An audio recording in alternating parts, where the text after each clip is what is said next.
million ringgit. The court then set bail at 225,000 ringgit for all charges and fixed January 14th for case mention.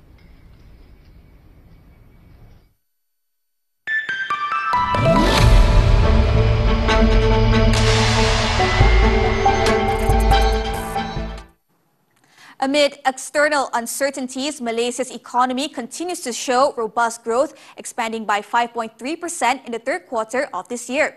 The growth was driven by greater investments and continued improvements in exports. Continued growth was also supported by foreign direct investment, which recorded a higher net inflow of 14.5 billion ringgit for the period. Dari segi pengeluaran, sektor perkhidmatan mencatatkan pertumbuhan sebanyak 5.2%, sektor pembuatan meningkat 5.6%, sektor pembinaan mengukuh kepada 19.9% dan sektor pertanian bertumbuh 3.9%. Malaysia's economic growth surged by 7.4% in July before moderating in August and September. However, economic performance is expected to remain positive towards the end of the year. We should not look too much in terms of the monthly trend. Of course, it will be bumpy, it will be moving, it will be volatile, depending on the number of activity during that month, depending on the number of days in that particular month as well. So this will change. Economic growth for the first 9 months of the year reached 5.2%, surpassing earlier projections. The government is also confident that strong growth can be sustained with a projected GDP increase of 4.5% to 5.5% next year. Meanwhile, Prime Minister Datuk Seri Anwar Ibrahim said the strong economic performance shows that Malaysia's fundamentals continue to gain momentum, growing from strength to strength despite global turbulence and uncertainties. This puts the country on the right track towards achieving the government's official forecast range of 4.8% to 5.3%. He explained that the 5.2% growth in the first 9 months of this year is also higher compared to the same period last year.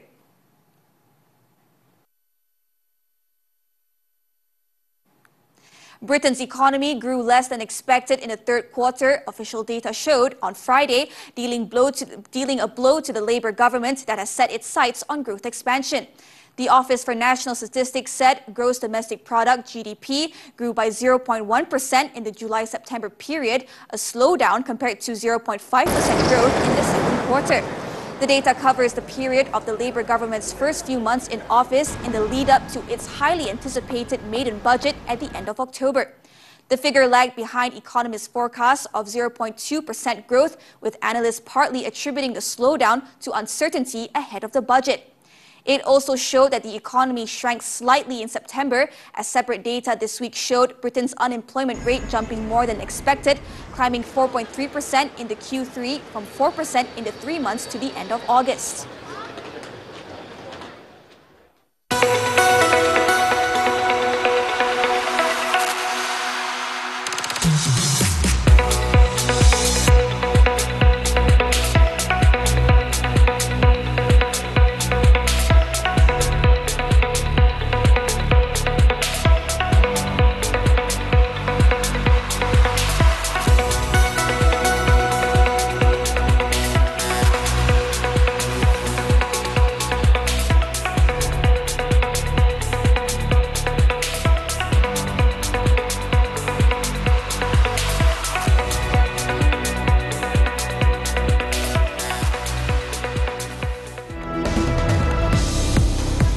National shuttlers continue to deliver. Actions from Kumamoto Masters after this breather.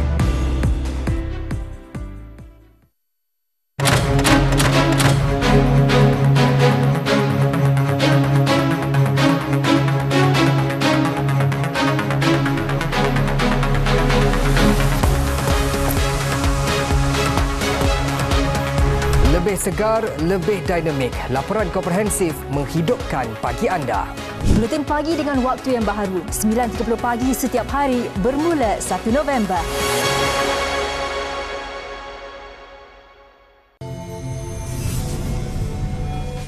Join us for an eye-opening episode of Women Talk as we tackle the realities of life after divorce and co-parenting. Dealing with traumas.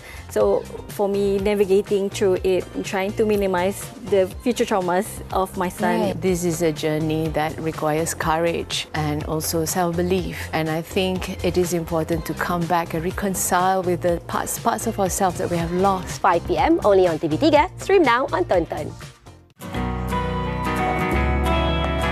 Ada drama barulah kat Facebook. Nak download lah tu. Ingat jangan download ataupun share laman web Cetak Rompa. Jangan.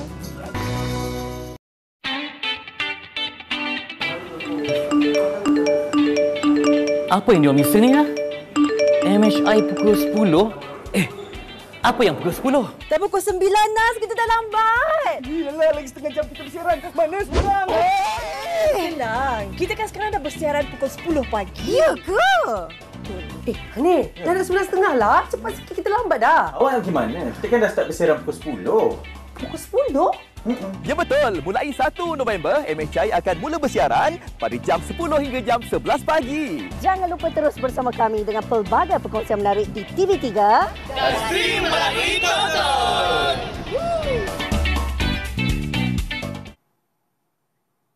Sports now, badminton, the 2024 Kumamoto Masters.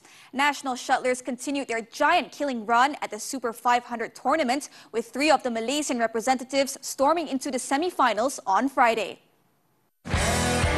Independent pair Nur Muhammad Azrin Ayub, Tan Wee Kiong produced a major upset, defeating Taiwan's Chu Xiang-che, Wang Chi-lin 21-19, 21-19 in just 33 minutes.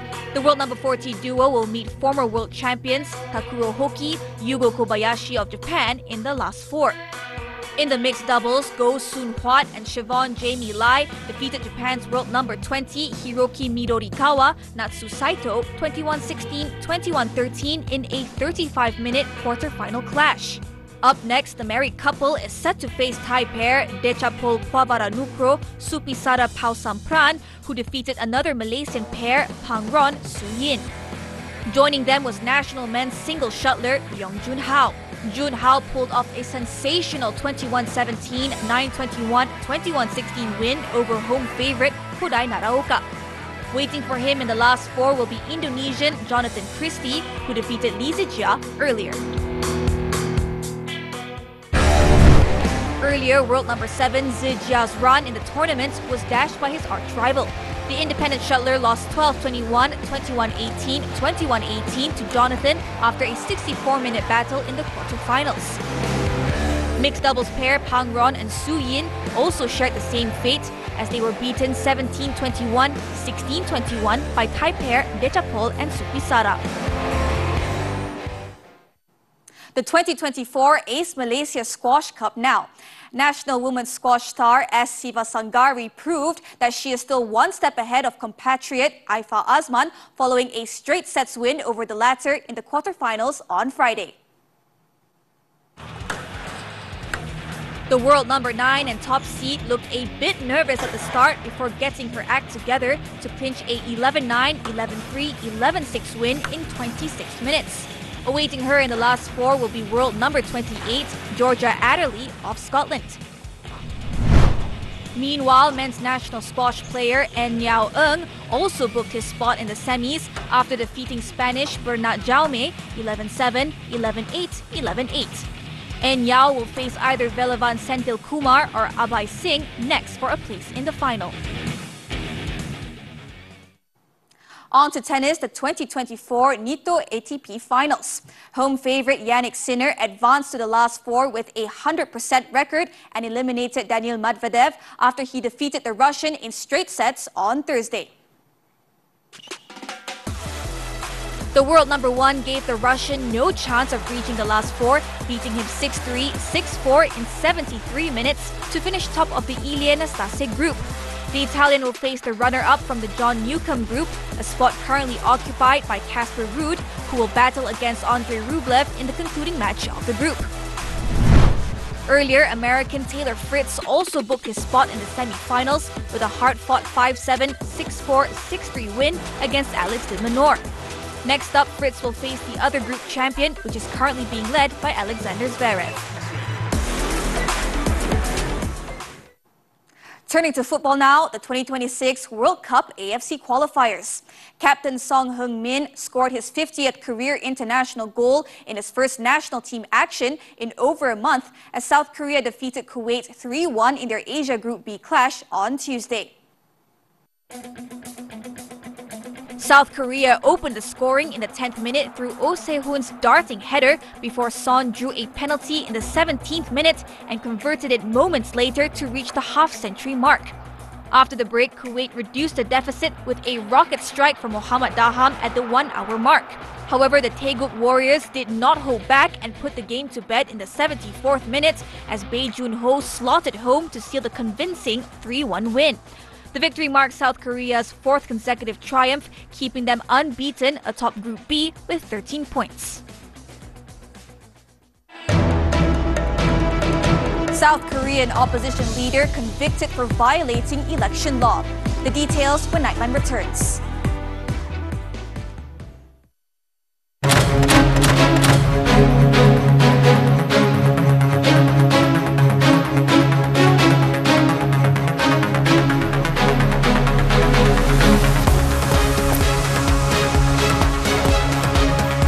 Lebih segar, lebih dinamik. Laporan komprehensif menghidupkan pagi anda. Buletin pagi dengan waktu yang baharu. 9.30 pagi setiap hari bermula 1 November.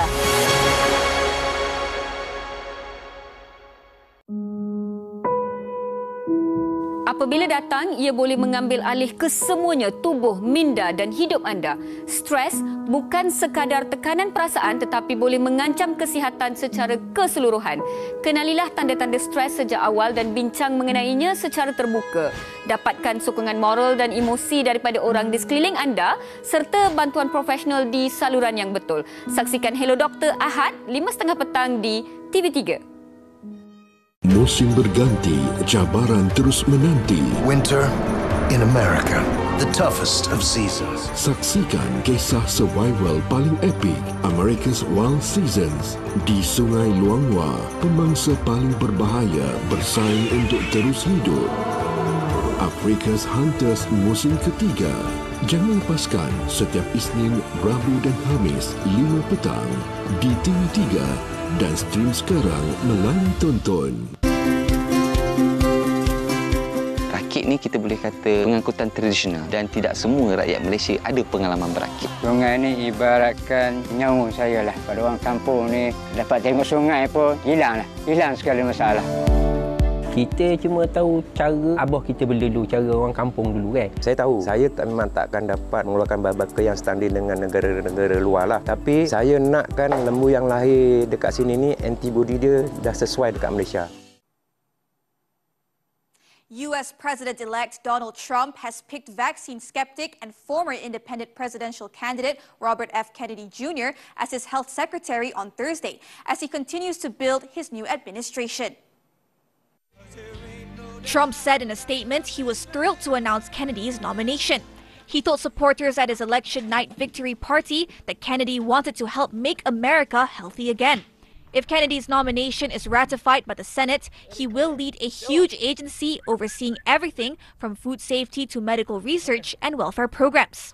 However, he has had a history of spreading health information that scientists say is false. The announcement came amid a fresh flurry of nominations on Thursday evening, with Trump also declaring his intention to nominate North Dakota governor as his interior secretary.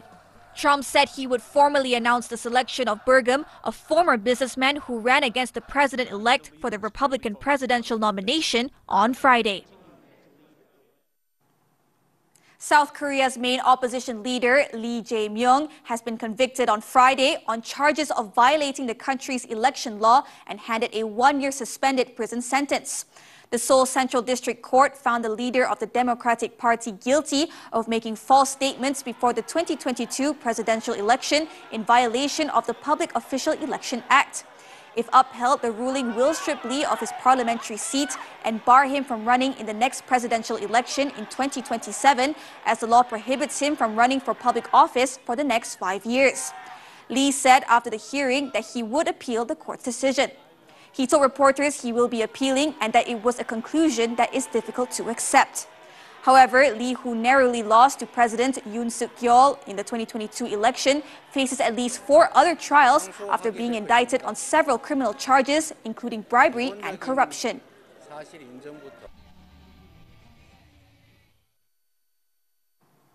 North Korean media on Friday said leader Kim Jong-un has called for accelerating the mass production of attack drones as international concerns mount over the country's deepening military cooperation with Russia. It reported that Kim supervised the latest tests of various types of suicide attack drones produced by Pyongyang's unmanned aerial technology complex. The drones tested on Thursday precisely hit targets after flying along predetermined paths. North Korea first unveiled its suicide drones in August, and military experts said the capability could be attributed to the country's growing alliance with Russia, with both sides signing a mutual defense pact. The drones, also known as loitering munitions, have emerged as important weapons of war as they can attack tanks and other targets at relatively low cost. They have also been used in conflicts in Ukraine and the Middle East. Filipino authorities on Friday said another dangerous storm is barreling towards the country after Typhoon Usagi came and gone and rescuers worked to reach residents in northern Luzon Island. By early Friday, Typhoon Usagi was over the Luzon Strait with a reduced strength of 120 kilometers per hour as it headed towards southern Taiwan, where authorities downgraded it to a tropical storm. Thousands of people were displaced by Usagi, which is the 5th major storm to hit the country in less than a month. However, the streak of violent weather was forecasted to continue in the central Philippines, where Tropical Storm Manyi is set to reach coastal waters by Sunday. The Weather Service said it could potentially strike at or near the heavily populated capital, Manila.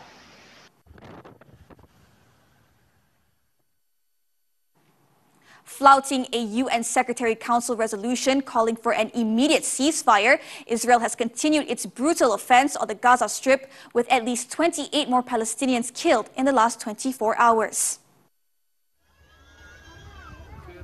Gaza's health ministry, in a statement, said that dozens of others were also injured in the ongoing assault, adding that many people are still trapped under the rubble and on the roads as rescuers are unable to reach them.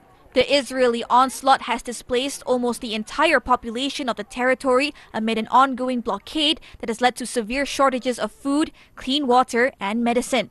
Mediation efforts led by the US, Egypt, and Qatar to reach a Gaza ceasefire and prisoner swap agreement between Israel and Hamas have also failed over Israeli Prime Minister Benjamin Netanyahu's refusal to halt the war. Meanwhile, the Zionist military issued a number of evacuation orders for the southern suburbs of Beirut, also on Friday, followed quickly by devastating air attacks in the Go-Berry and Burj al-Barajneh neighborhoods.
And that concludes Nightline this time around.